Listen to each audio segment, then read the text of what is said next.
8h02, estamos de volta com Folha no Ar, primeira edição, aqui pela Folha FM 98,3, emissora do Grupo Folha da Manhã. Muito bom dia para você que está ligado na gente, muito bom dia para você que nos acompanha também em nosso streaming aí no Face, no YouTube e Instagram, também em podcast. Esse programa daqui a pouco estará editado, né, e disponível em podcast, e logo mais tem reprise na Plena TV, às 17 horas. O oferecimento dos laboratórios Plínio Bacelar e Proteus Serviços de Saúde e Medicina Ocupacional, com a qualidade certificada ISO 9001-2015, e Unimed Campos. Cuidar de você, esse é o plano. O programa hoje recebe o psicólogo do NF Transplante, nosso querido Altura, Luiz Antônio Cosme. Tem problema de chamar de Altura, não, né? Ô Cosmelli. Depois você zangar aí, você... Pelo amor de Deus. Mas o apelido faz jus, né? Qual a sua altura? Você tem quase o quê? 1,94 m. Mas quase 2 metros de altura, então... Deixa eu abrir esse bloco aqui, meu caro Cosmelli, com... Tem várias perguntas aqui no grupo de WhatsApp. Tem um programa com o grupo de WhatsApp, é muito legal. O pessoal interage, pergunta, participa, sugere. Muito bom. E esse programa tem. E é justamente também do blog Opiniões do Aloysio Abreu Barbosa. É o que eu falei, o assunto às vezes meio que bumerangue, volta, mas é importante. Tá aqui, ó, a Silvana Venâncio, que é jornalista, né, e sempre deixa aqui a sua pergunta, não falha nunca. Deixa aqui, doutor Luiz, explique para nós como é o trabalho de psicólogo do transplante. É aquilo que o senhor já, né, comentou no bloco anterior, pode dar outros detalhes, sem problema. E aí vem o tema que é, né, a pergunta que é tema desse segundo bloco. Se com a pandemia dificultou aí a situação, o transplante de órgãos na região também. A questão da primeira pergunta, né, de como ser o psicólogo do NF Transplante, como eu em algum momento falei, é uma atuação muito específica de um momento, né? A gente tem que entender que a gente lida com a morte, lida com a perda e lida ao mesmo tempo com a tentativa de salvar vidas, né? Então esse é uma linha muito tênue, né, entre salvar de repente e de repente trabalhar com a dor, com a morte, né?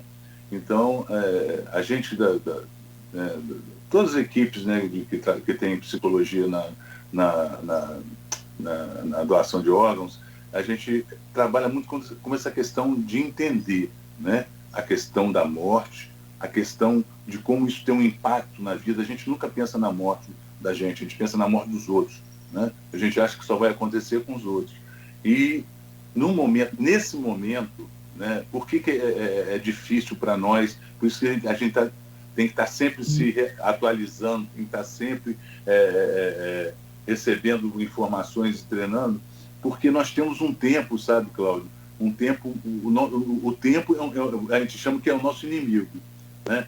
Porque quando a família, né, recebe essa notícia, né, o tempo que aquele paciente está lá assistido, a gente não sabe qual será o tempo dele, né? Ele está em morte encefálica, e a morte encefálica pode fazer com que esses órgãos paralisem, né? Então a doação não seria mais possível. Então a gente tem um tempo muito curto para conversar com a família, né? Fazer toda aquela explicação, orientação, informação, né? Para que a família, num tempo hábil, possa decidir, porque aí o exame vai para o Rio, tem que esperar voltar do Rio, né?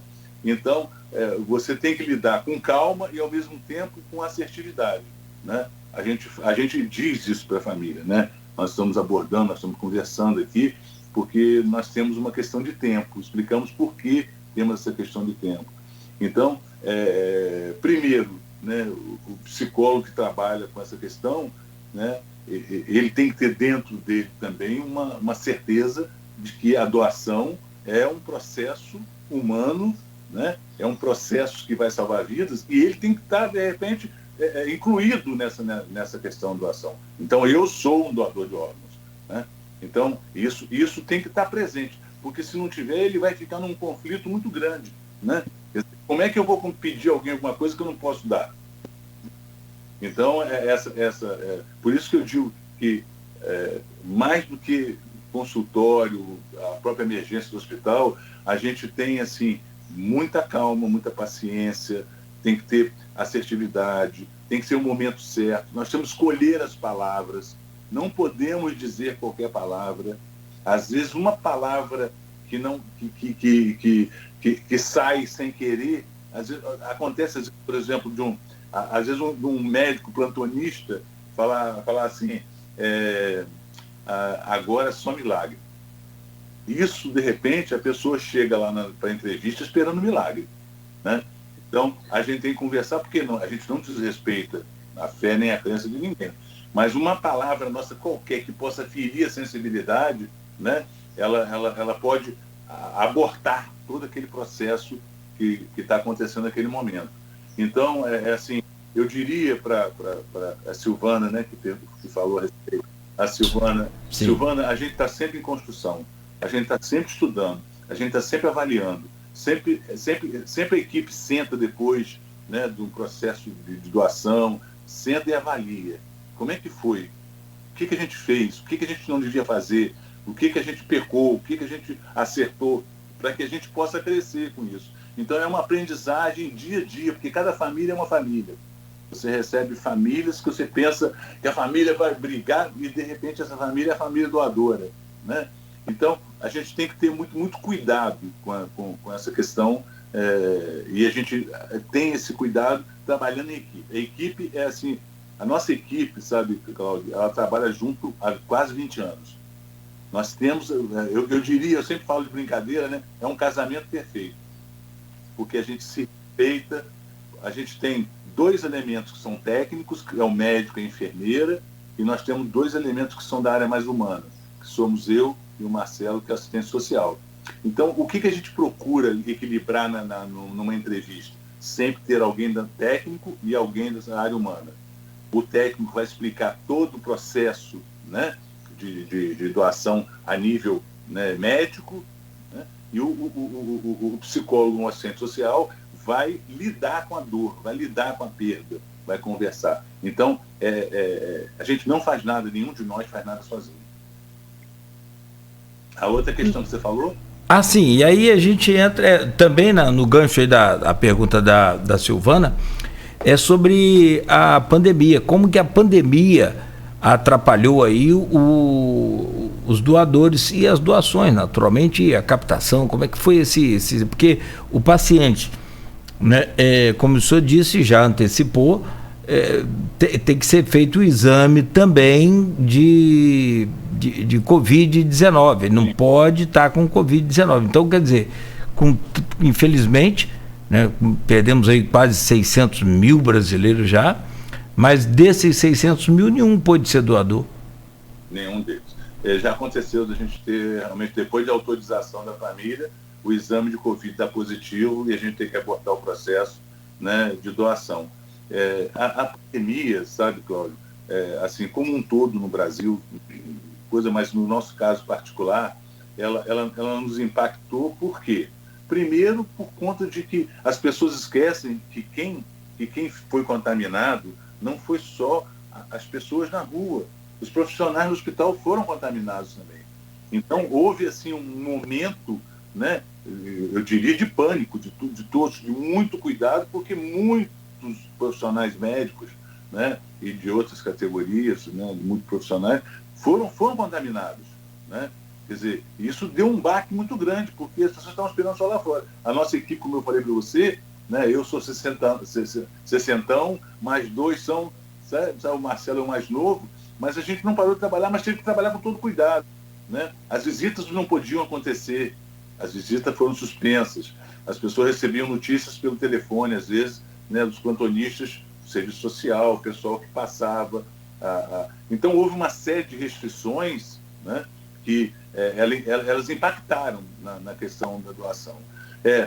Todos os leitos, todos os profissionais de todos os hospitais ficaram muito voltados para a questão da Covid. E era natural que fosse, né? Quer dizer, naquele primeiro momento não foi uma loucura. Ninguém sabia muito bem dessa doença, ninguém sabia muito bem o que fazer. Ela era muito severa, era letal, né? Quer dizer, afetava ricos, pobres, né? Qualquer tipo de crença, pessoa. Então, houve assim, uma perplexidade e quase que uma paralisação. Tudo voltou-se para a questão de tentar resolver e solucionar essa questão, né? O que atrapalha? Atrapalha, como eu falei para você no início aqui, aproveitando aquele gancho seu, a questão da política, que às vezes, quer dizer, começa, infelizmente, né, Cláudio, não são todos, não vou generalizar aqui, né, mas usar politicamente uma doença, a morte, sabe, a estrutura, né, que a gente podia ter melhor, construir os hospitais não foram usados, desconstruir os hospitais, e vacina tem, vacina não tem. Então, isso gerou um desconforto, um incômodo, que impactou diretamente na questão da doação. E não foi só da doação de órgãos, não, né, porque pareceu, em determinado momento, que as pessoas só faleciam ou só adoeciam de Covid. As outras patologias ficaram todas quase que de lado, assim. E patologias graves, às vezes, precisando de atendimento, precisando de hospital, e muitas vezes não tinham, né? E outra coisa, as pessoas ficaram com medo disso também. Eu não quero ir para o hospital, né?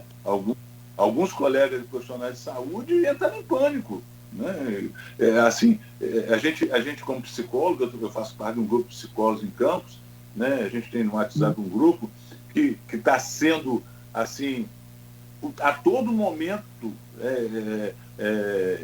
intimado, né, a atuar, né, recebendo às vezes online, alguns ainda já presencial, com cuidado, né, mas um surto enorme de depressão, ansiedade, pânico. Isso entre profissionais de saúde, população em geral, né, e aí você soma as dificuldades de restrição de trabalho, de economia, de não ter dinheiro, né?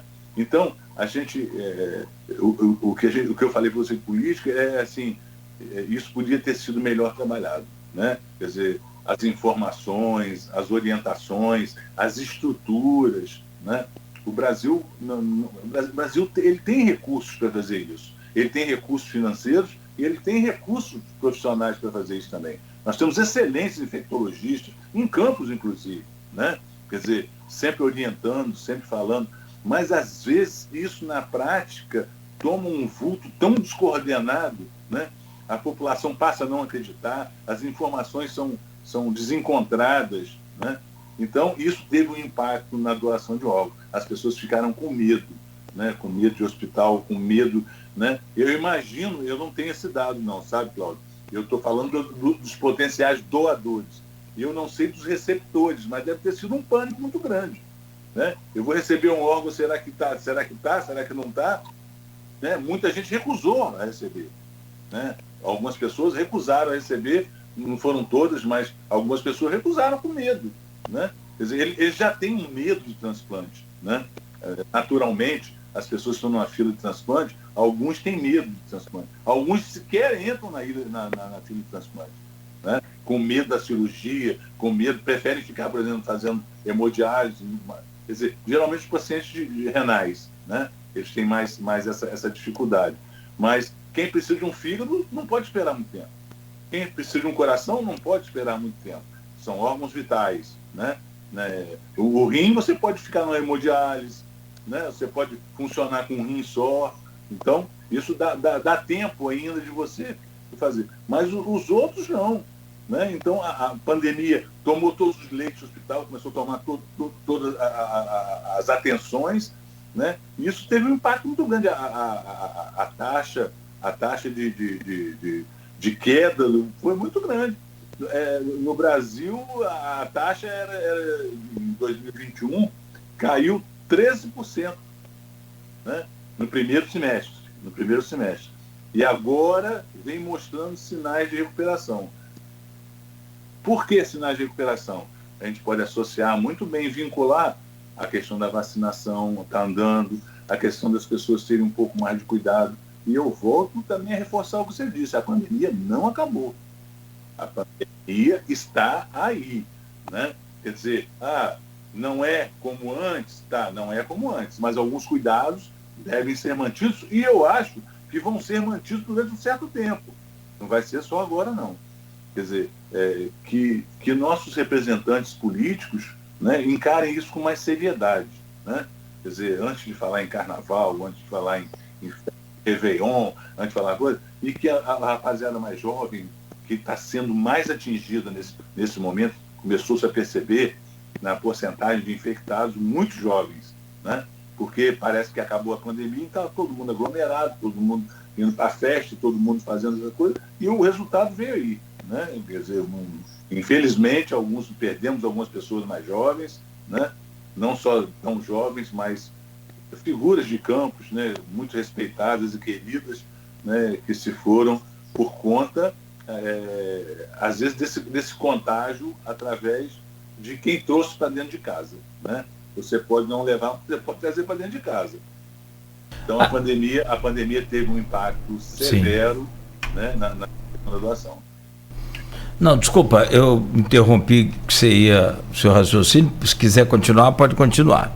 Mas tem uma pergunta aqui da Cíntia Cordeiro, o Cosmeli. Sim, jornalista. Então. E ela diz aqui quais as mudanças e adequações feitas na abordagem à família, no contato da família com o paciente e nos critérios de seleção de pacientes com a pandemia. Os critérios de seleção da pandemia é o exame, o teste vai ser feito, né? Como eu falei para você, a gente aguarda o teste, só pode dar andamento ao processo de captação, dependendo do resultado do exame, né? Se tiver positivado, o processo é abortado. Se tiver negativado, o processo tem continuidade, né? Quer dizer, a gente teve um cuidado mais aqui com a questão da pandemia, né? De entender, porque a gente percebeu a pandemia, assim, mexeu muito com o comportamento humano, né? Aquilo que eu estava falando para você, de ansiedade, de depressão. Então, você já está assim, e de repente você perde um familiar, o impacto é muito maior. Então, Cíntia, a gente atentou, de repente percebeu e tentou entender e trabalhar também com esse viés, que é não só a ansiedade natural, o comportamento depressivo, a tristeza de perder alguém, mas o impacto que a pandemia agravou nessas pessoas, né? Então, perder uma pessoa naquele momento é quase que botar tudo para fora na perda de uma pessoa, um filho, uma filha, um pai, uma mãe, né? Ou então, e aí a gente, respondendo um pouco a Cíntia, a gente teve que se preparar também para receber das pessoas, muitas vezes, né, palavras mais duras, palavras mais contundentes, né? Quer dizer, a gente sabia que a pessoa estava fazendo ali uma catarse de muitas coisas que ela estava guardando dentro dela, né? Quer dizer, então a gente entendeu esse momento, a gente está entendendo esse momento e sendo ainda mais criterioso, mais carinhoso, mais respeitoso, mais ético, né? Mas sem perder o objetivo, que é salvar vidas.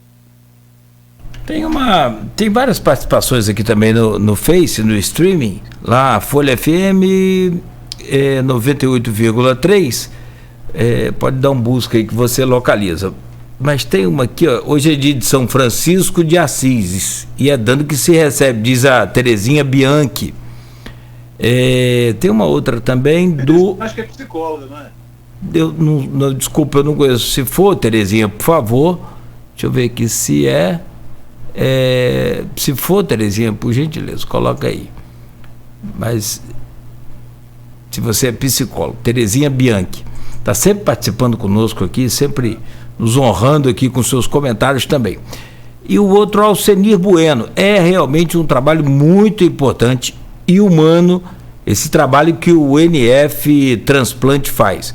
Parabéns aí a Luiz Antônio Cosmelli e a todos os profissionais. Tenho um irmão transplantado e sei bem o impacto emocional que essa situação traz para as famílias envolvidas. Diz o Alcenir Bueno.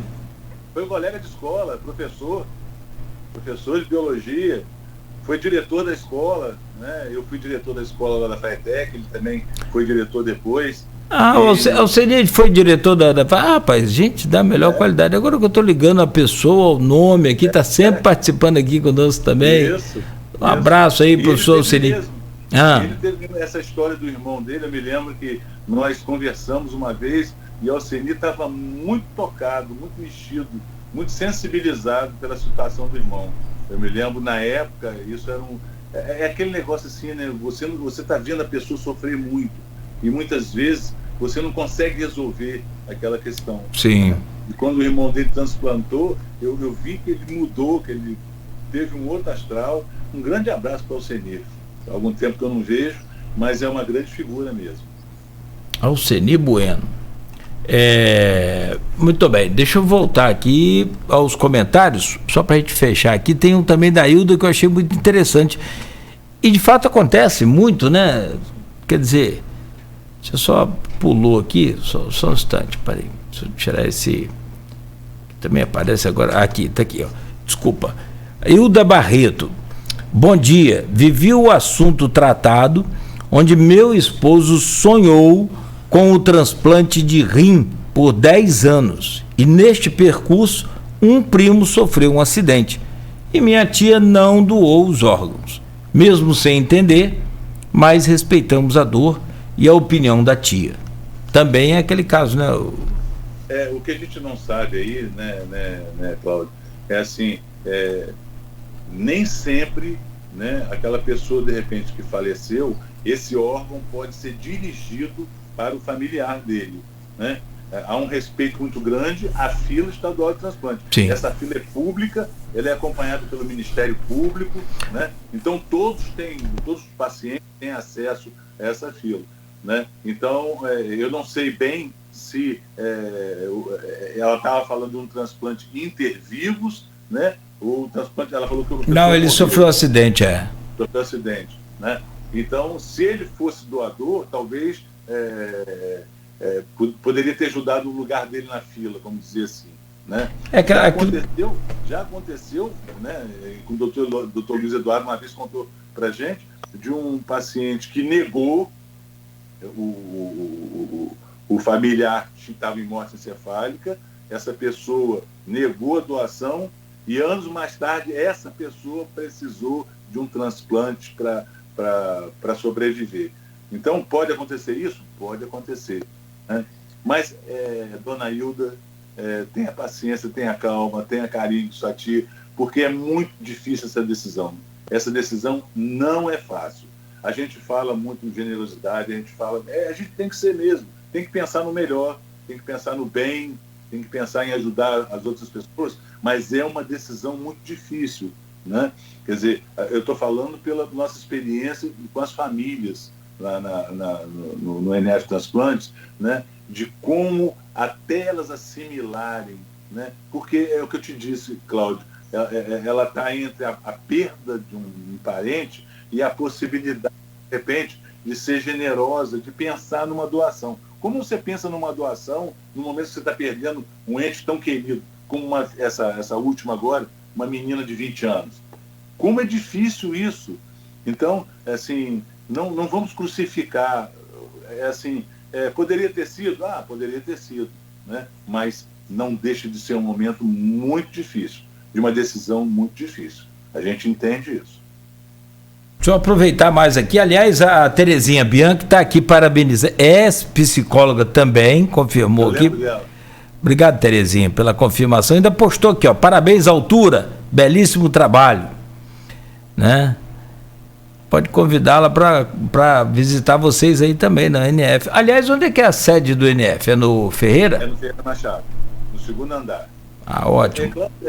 Assim, aproveitar o que a Terezinha falou e que as pessoas falaram aí também, e que você falou agora, visitar o NF Transplantes, a equipe, ela se coloca à disposição para qualquer entidade, associação de moradores, escola, universidade, para a gente ir lá conversar com as pessoas, igrejas, qualquer instituição que tenha dúvida ou que tenha um grupo grande que queira. Agora, na pandemia, a gente tem que dar um respeito nessa questão do distanciamento social, do presencial. Mas qualquer entidade, qualquer instituição pública ou privada que quiser conversar conosco, a equipe toda vai, com o Dr. Luiz Eduardo Castro, que tem muita experiência, e é para a gente explicar esse processo, responder as perguntas. Então, a gente está à disposição, está disponível para esse tipo de trabalho também, que nos ajuda muito, é informação, é tirar as dúvidas.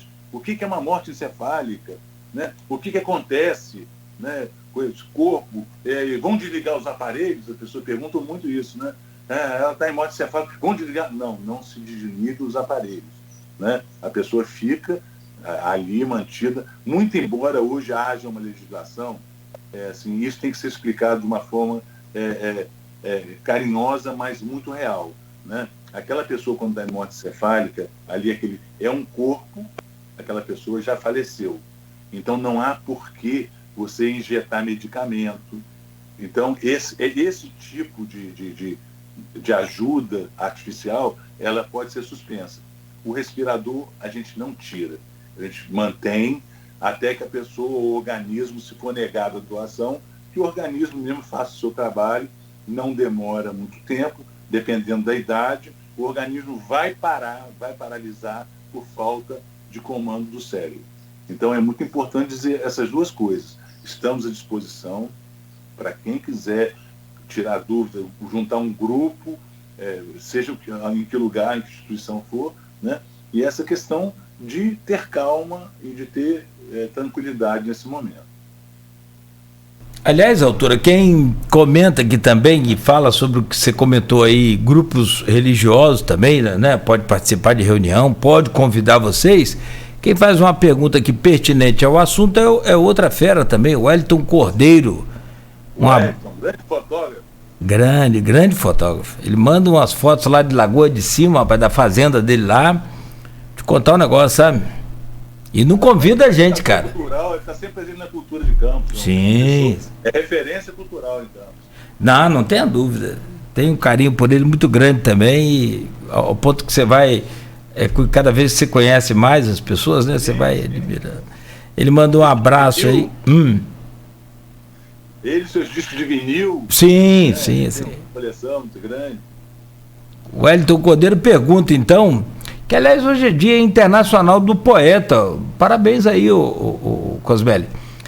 Você também é poeta, como a Aloysio também o é, e tantos outros são. Não sei se o Wellington chega a ser também um poeta, mas é também uma fera também. Qual o impacto das religiões no processo de doação? É a pergunta do Wellington Cordeiro. Assim, eu tinha falado muito rapidamente antes, todas as religiões são a favor da doação. Né? Não há nenhuma religião que impeça. Às vezes fala assim, Testemunho de Jeová. Testemunho de Jeová é contra a doação de sangue, é transfusão de sangue. Ela é contra isso. Mas, em questão de doação de órgãos, não há nenhuma religião. É claro que num momento de dor, de perda, né, a religião pode ser um fator que interfira, né, positivamente ou negativamente no momento de uma entrevista, né? A gente não discute religião com nenhuma família.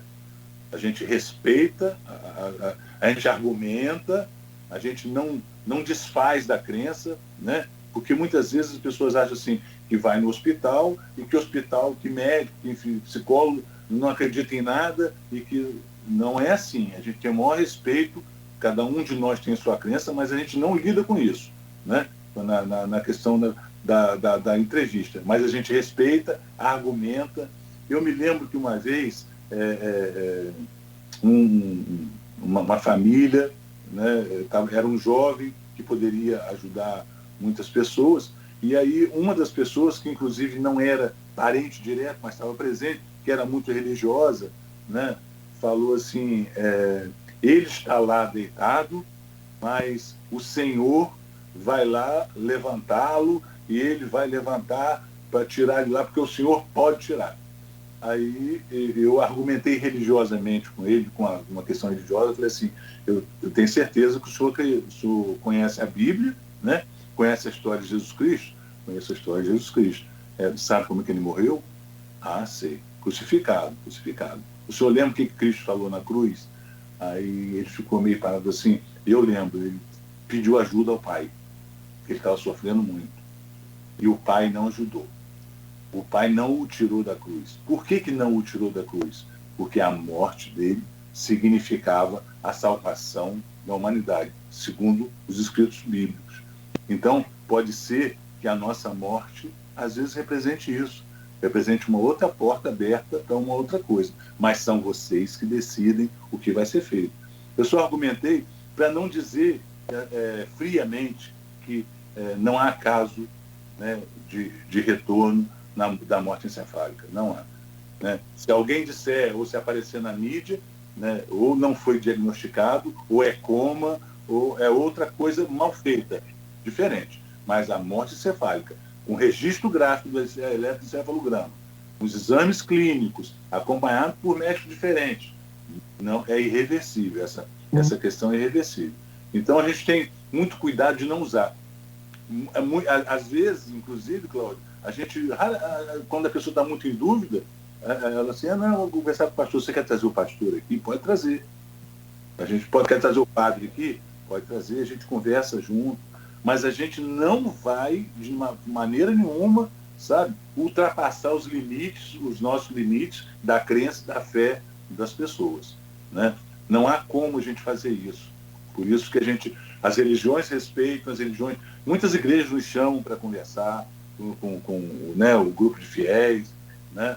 Quer dizer, muitas instituições nos ajudam muito, né? Sendo evangélicas, sendo cristãs, sendo, né, de uma corrente ou outra, mas todas nos ajudam muito, né? Nos questionam muito, isso é bom, porque quando nos questionam, a gente se prepara melhor para responder algumas demandas nessa área. Não tenha dúvida. Bom, são 8h35. Olha, quem está acompanhando a gente também aqui, manda um bom dia, é a Fátima Castro, sabe? Maravilha. Fátima, irmãos da solidariedade. Essa é uma maravilha também. Outra pessoa. A Fátima faz um trabalho muito legal. Nós fizemos um curso de Rapaz, olha o que eu já ouvi falar, porque logo no começo, né, assim, que eu conheci a Fátima, coitada, ela depois nos deu incansáveis entrevistas ao longo de vários anos. Eu me tornei um fã, um admirador da Fátima, e assim, não é superficial não, ela sabe a profundidade do carinho e respeito que a gente tem por ela. E o que mais impressiona é que as pessoas, a gente logo julga, né, as pessoas, porque está cuidando dos antigos, né, aidéticos, aquela coisa preconceituosa, porque ela também tem AIDS. Né, e graças a Deus. O único vírus que a Fátima tem é de generosidade. A Fátima pioneira, sabe? É uma pessoa que tem que ser respeitadíssima, né? Quer dizer, porque lidar há muito, isso não é agora, não, agora é moda, né? Todo mundo a se respeitar, ter tolerância, mas na época que Fátima começou, não tinha essa tolerância em nenhum meio, seja social, sim. Médico, religioso, sabe? Ninguém, ela abraçou uma causa, né? Brigou muito contra essa causa, arranjou inimizade contra essa causa, mas ela estava certa. Alguém precisava fazer o que a Fátima fez. Então, a nossa reverência à Fátima, né? E o César, irmão dela, né? Conheci muito César também, né? Então, um grande abraço para a Fátima. Ela é a nossa inspiração. Nossa, a gente tem pessoas maravilhosas em todos os lugares, mas eu não sei se teríamos outra Fátima. Isso aí não, com certeza. Outra Fátima não teremos nunca, mas eu digo assim, para fazer o que ela fez. Da vida dela, né? Sim. Da vida dela A vida dela passou a ser isso, uma vida de doação. Impressionante. Ela é doadora. 33 anos, ela está falando aqui, ó. Está comentando aqui. Bom, são 8h37, tem várias perguntas ainda, tem muitas coisas que a gente quer falar, mas tem que aproveitar o tempo desse programa de hoje, com a sua presença e claro, com o seu conhecimento, o Cosmeli, e a gente falar um pouco também sobre vida, porque tem muita coisa bacana e muito, você já contou aí algumas histórias dramáticas, né, tristes e que são reais e estão bem próximas da gente, mas também tem o outro lado, né, da recompensa para os que ficam, né, e que recebem a doação, e também para os que ficam do doador. Eu já vi, todos nós já vimos, pelo menos uma vez aí, alguém já viu aqueles encontros de pessoas, olha, o coração do seu filho está batendo aqui no meu peito. É um negócio bem interessante, eu acho que a gente pode comentar sobre isso. E por final a gente falar sobre essa fila no Brasil, como é que tá, como é que anda, será que anda essa fila? São 8h38, eu te peço só 2 minutos, a você que está em casa também, é bem ligeiro, rápido, a gente volta para conversar com o psicólogo do NF Transplante, o nosso querido Luiz Antônio Cosmeli. Todo mundo só te chama de altura, tá aqui, ó, Fátima também está falando aqui que está emocionada. Tem que ficar emocionada, é simples reconhecimento nosso, né? Eu acho que essa comunidade nossa tem uma gratidão, tem um débito impagável com você, Fátima. Com certeza. Né? Impagável, esse aí é impagável.